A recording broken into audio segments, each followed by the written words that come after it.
Because as industry, you kind of have the opportunity to hold governments to account. Because if you don't, you might lose your investments. And so you should equally be concerned. Very often we've asked, and honestly, I changed my topic 4 times because I couldn't find a politically correct topic to use. And that's why I changed it. Because we've asked, is the problem the natural resource? And between you and I can say very clearly that no. I'm happy to have a discussion after now about my original topic, and you would find it very interesting. So do we have a resource curse or a governance curse? Is the problem just the natural resources? Because we've seen some countries that have made the most of their natural resources. So is it a resource curse or is it a governance curse? Or perhaps, is it a people's curse? I'll leave you to be the judge of that. So there are 2 explanations. There's an economic component and there's the political component. The economic component is essentially saying that when oil discoveries, and we've seen that time and time again with the principles of the political economy of speed, that when oil or natural resources are discovered, there's an enthusiasm to make the most of those resources. Unfortunately, that enthusiasm trumps everything else, from safety to environmental to economy. And essentially, you have that a lot of brains are shifted towards that industry, and all the other industries begin to suffer, manufacturing and coal. So that's an economic argument, but there is also the political argument, which leads to rent-seeking behaviors, because it's so easy to be rich once you're investing or operating within that sector. You absolutely need to do nothing, and you're very rich. All right. So there have been, political causations, and I will not bore you with that, but we have a new argument. The argument is that perhaps, following the Berlin Conference in 1884, Africa as a continent was shared for purely economic reasons, economic and commercial reasons.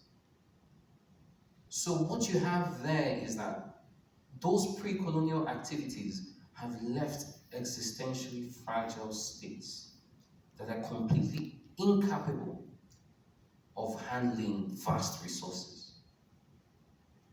Unfortunately, the trend was continued by post-colonial elites who have even made the situation worse. And that is why, over the years, while we've tried as much as we can to replicate solutions all over the world, adopting either a Norwegian-style approach, China is coming in now with infrastructure for resources, and all these, none have seemed to work because we've ignored, to a very large extent, the root, the foundations of the problem.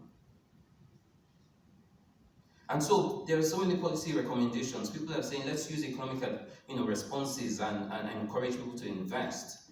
Are we encouraging people to invest so that there's more to steal? Or are we encouraging people to invest because we want to do the right things with the resources? And then there's been the Kimberley process, it's been mentioned by the last speaker, the Extractive Industry Initiative. All this requires a level of non-governmental organizations' activities, which unfortunately we don't have. It also requires a level of sophisticated education for people to be able to hold governments to account. But if you're not educating them enough to understand these systems, how can they hold people to account? So unfortunately, all the options we've been recommending have not worked. And that's because the foundation of the problem have not been resolved. Running out of time, and so these are my concerns. And unfortunately, I might not be able to give you answers here. But I will be successful if everyone in this room begins to ask the right questions. And so you might have a disintegration in these regions. It's possible. You might have divisions, conflicts. You could have failed states. But there's the hope that somehow, if you're lucky, you would have a very strong leader who would just take up the responsibility like you would have in Rwanda, Ghana, to be honest. Or you might have a Botswanan approach where, the elites will just decide to do the right thing. But if you don't have those situations and those circumstances, the likelihood is that things will get worse. And so there is a question for all of us in this room, but more than anything else, rather beyond the discussions, and those are some of the efforts we're trying to do with the African Natural Resource and Energy Law Network, is that we want to hold sincere conversations. And I've been to forums like this, and that's why sometimes I'm quite skeptical to attend, where the conversations are just around business as usual. And very often, the reality is different. So while we may sit in London and have wonderful discussions of how it's wonderful to invest in Africa, the reality for 1.2 billion people is saddening. I apologize to leave you on a sad note, but thank you.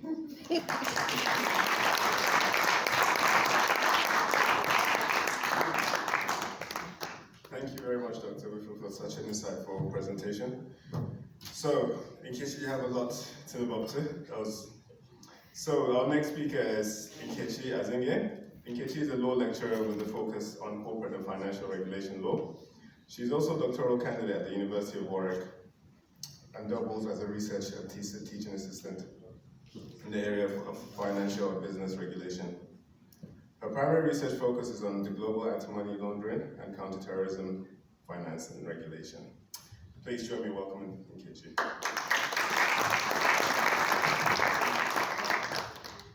Good day, everyone. So that's a tough act to follow, but I'm going to try my best. So today I'll be speaking on mining in Africa and the resource course. My focus would be primarily on preferring recommendations aimed at addressing illicit financial flows externalities. Now, my core argument is that the extent to which the extractive industry can propel economic growth is largely dependent on its governance strategies to curb illicit financial flows. Now, there are various types of illicit financial flows, but as the presentation outline shows, I'll be focusing mainly on money laundering structures and tax concerns. Now, 30% of the world's resources, 10% of the world's oil, and 8% of the world's natural gas is in one continent, Africa. Now, as you can imagine, this has largely contributed to the continent's economic growth. Statistically, Africa has been on a steady growth trajectory, and currently, it is projected that 3.9% of the annual GDP growth, that there will be 3.9% of annual GDP growth come 2022. Now, this is fantastic news on the face of it, but is it really fantastic? Does this growth necessarily translate into economic development? I would say not really. And as Dr. Eddie has stated, when you look at the Human Development Index, what you see is a very tragic picture. Africa is basically leading the pack from behind, with Nigeria, sadly, and Zambia leading ahead of these countries.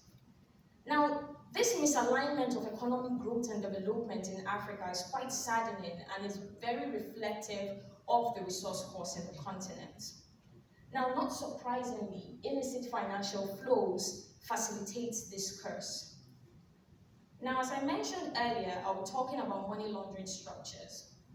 Now, the question then becomes, money laundering, as we know, is basically the process of washing dirty money and making it have the appearance of legality. Now, what way would anyone here say that money laundering is facilitated through the extractive industry? It was a difficult question for my team and I to answer, particularly because we've not had that key experience. But then we went around practically having to speak to people, carry out interviews of people who've worked in that sector, and we came up with 3 key ways in which money laundering can be facilitated through the industry. As some of you may know, beneficial ownership structure is the main way that money laundering is facilitated in African countries. Now, how does this happen? What you see is that legal owners of companies are actually just fronts for the real owners. The real owners are actually usually politically exposed persons who use the front of the company to hide their illegal gotten wealth. And that illegal gotten wealth is usually coming from the government coffers. So they take this money, invest in the company, you see the front of the companies, and you think that you're investing with the right company, but in reality, it's just the front for diverted government money. Now, the secrecy of this process actually facilitates money laundering, and more often than not, it hinders investigation, because with the right people in the right places, you can imagine that the government would not be able to investigate itself, right? And it also restricts enforcement by the judiciary. Another key means we found that money is laundered is through corruption-facilitated licenses and contracts. Now, this was a very dicey but interesting one. But what you see happening is that a deal is usually struck between the government or government officials and people who need licenses, right? So you need a license or you need a contract, you go to the government and the government tells you, you know what, we will give you the license. We're going to basically facilitate it, fast track it. But you know what, once you start getting operational profits, dude, you have to give us something back. Sometimes even asking for shares in the company. So it might seem laughable, but it's the reality in most African countries. And another key way is artisanal mining, which has been largely discussed in this forum. Sadly, 12% of gold mining in Africa is usually through artisanal mining. Now, one interesting case study we came about was in Zimbabwe. Now, what happened in this country is that this guy who practically had zero money, like he had no money in his account. He was basically on minus all the time. Now, imagine him stepping forward to the bank to say, I need to put in money into my account. And the bank is like, how much? And it's like $410,000. The bank is like, how on earth did you get that money, right? And then the bank is like, we won't take that money. But then they started their investigations. The regulators caught up with him, and after investigations, it was figured out that he was involved in the trade of, he was involved in the trade of gold, right? So this man who practically had nothing had gone to harvest gold and started selling it, and even started smuggling it across other countries in Southern Africa. Now, Ghana shows how dead this is, because in 2013 alone, Ghana lost $1.7 billion to artisanal mining. Now, this brings us to tax concerns. What are the tax concerns in the mining industry? One chief tax concern is transfer mispricing. Now, what happens is that you see a companies trade with each other, and when companies trade with each other, there's the appearance that these companies are dealing at an arm's length, in an arm's length manner, in a way that's transparent and open. But the reality is that it's not always the case, because more often than not, you see parent companies and subsidiary companies, related companies actually dealing with each other. And when these related companies are dealing with each other, there's the ability to actually hide prices, and this in itself facilitates transfer mispricing. Now, the OECD says that because intra-company trade accounts for 60% of trade done in the industry, this trade, whatever profit is gotten from this trade by related companies, has to be regulated and also has to be taxed. But how can a taxman really uncover, imagine a father and a son, so a parent company and a subsidiary company dealing. Can the taxman actually uncover the dealings that take place within these companies? Because obviously these companies will take advantage of their relationship to engage in transfer mispricing. So you see that there's a lot of shady business that can go on with transfer mispricing, largely because the taxman is unable to compel disclosure and he doesn't have the right statistics or numbers to actually do that. Now, as a result of this shortcomings, there have been issues. One key issue, which is a landmark case that came up a few years ago, was that of the Canadian Barrick Gold Corporation. Now, this was a very interesting case in the sense that, so the Canadian company had a subsidiary, which is called Acacia. So Acacia, as the subsidiary, interestingly, had three mining companies in Tanzania, three gold mining companies in Tanzania. Now, in having those companies, the company consistently disclosed losses for 4 years. Now, in disclosing losses for 4 years, what they were inadvertently trying to do was to avoid company income tax, right? But interestingly, their shareholders were paid dividends every year. So it's an interesting one, because how can you declare losses but yet pay shareholders? And because of that, the tax masters were definitely able to catch up with them. Now, the Mbeki report reveals that African countries lose over $50 billion annually to illicit financial flows. And definitely, transfer mispricing is one of the reasons for this. So, as Dr. Eddie mentioned, this has socioeconomic implications for Africa, chiefly being that Africa does continue to depend on aid from international organizations and other foreign countries. I won't go into that detail, but what I'm most concerned about is how do we resolve this? How do we resolve the issues of money laundering in the extractive industry? How do we resolve the issue or address the issue of transfer mispricing in the mining industry? So for money laundering, one key way we can resolve this is basically through political will to support the AITI's initiative on the registration of beneficial owners. Now this is This is currently ongoing in African countries, led chiefly by Sierra Leone and Liberia. Now, other countries have to definitely come on board. Now, the interesting thing about the AITI's initiative is largely because it doesn't just address money laundering issues, but it also helps with transfer mispricing, in the sense that these registers will have the names of the beneficial owners, it would have also the licenses, links to payments. So once all these links can be established, definitely we can then address the issue of transfer mispricing as well. With artisanal mining, definitely we have to move towards licensing and regulation. Now this might be hard in the sense that how do we regulate it? How do we know where these people are? How do we know where they're operating? But currently, remittances are currently regulated by the FATF. Now the FATF can achieve some progress in regulating remittances. Surely there's a way to regulate artisanal mining. Okay, and this can be done in a manner that is cross-sectional, again, so that other issues, other on-the-ground issues can be addressed in the process. Like the speaker from Ghana earlier stated, we have to look at why are these people involved in this? How do we protect them? How do we ensure that they are employed in the right manner that puts them in the society, puts them in a place in the society where they would not have to engage in this? Now, with transfer mispricing, a key way that we can address this is safe harbors.